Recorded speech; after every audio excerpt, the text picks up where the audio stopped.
Sa kanyang pagdalo sa ika-74 na anibersaryo ng Department of Social Welfare and Development, iginiit ni Pangulong Ferdinand R. Marcos Jr. na magpapatuloy ang pamahalaan sa paghahatid ng serbisyo sa pamamagitan ng mga bagong development model na siyang magsisilbing blueprint para sa pagpapaunlad ng buhay ng pamilyang Pilipino. Mismong ang Pangulo ang nanguna sa paglulunsad ng Pamilya sa Bagong Pilipinas na naglalaman ng programa at serbisyo na magbibigay gabay sa pagpapataas ng antas ng pamumuhay ng mga benepisyaryo ng DSWD.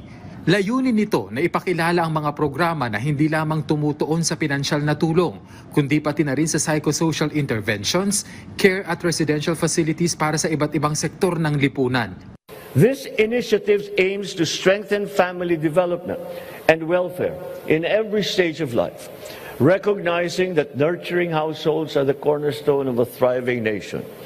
Sa programang ito, susuriin natin ang kalagayan ng bawat pamilya upang matukoy ang kanilang tunay na pangangailangan. Kasabay nito, ipapatupad natin ang mga angkop na kalinga upang matiyak ang tulong ng gobyerno na wasto, sapat at tumutugon sa kanilang mga sitwasyon. Pinasinayaan din ng HELPS o Harmonized Electronic License and Permit System, isang online platform para sa mas madaling registration, accreditation at pagkuha ng lisensya ng mga Social Welfare and Development Agency o SWDA. Sa pamamagitan nito, bumaba na sa 12 stages na lamang ang kanilang dadaanan mula sa dating 49. Kaya kung dati ay 6 na buwan ang kanilang ginugugol sa pagproseso, tatagal na lamang ito ng 7 araw. Inilunsad din ng MTA o Minors Traveling Abroad Systems para sa online application ng mga minor de edad na nagnanais lumabas ng bansa.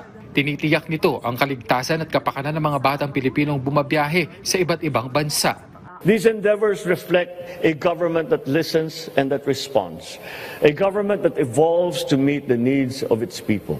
Kasabay ng mga makabagong hakbang na ito, hindi kinaligtaan ng punong ehekutibo ang mga napagtagumpayan ng DSWD sa mga nakalipas na taon. Partikular na pinuri ng Pangulo ang Pantawid Pamilyang Pilipino Program of 4Ps, kung saan ipinunto niya na noong nakaraang taon lamang, umabot sa 4 na milyong household ang nabigyang tulong ng programa. Kinilala rin ng Presidente ang Sustainable Livelihood Program ng DSWD na aabot sa 270,000 household ang nabigyan ng tulong.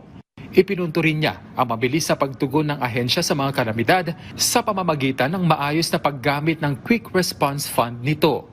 You have provided not just assistance, but behind that assistance, you have also provided hope to families rising from hardship, to communities devastated by calamities, to individuals who need to feel that their government is there by their side, ready to assist. Your vision is simple and profound: to build a resilient, inclusive society where no one is left behind. Time and again, we have seen how that vision translates into action, whether in the swift distribution of aid after a typhoon, the consistent support for struggling families, or the enduring commitment to sectors often overlooked by society. Muli namang binigyang diin ng Pangulo ang kahalagahan ng tulong at suporta ng mga Pilipino para maayos na maipatupad ang mga programa ng pamahalaan na ang tanging layunin ay mapabuti ang antas ng pamumuhay ng bawat Pilipino. Kenneth Pasyente, para sa Pambansang TV, sa Bagong Pilipinas.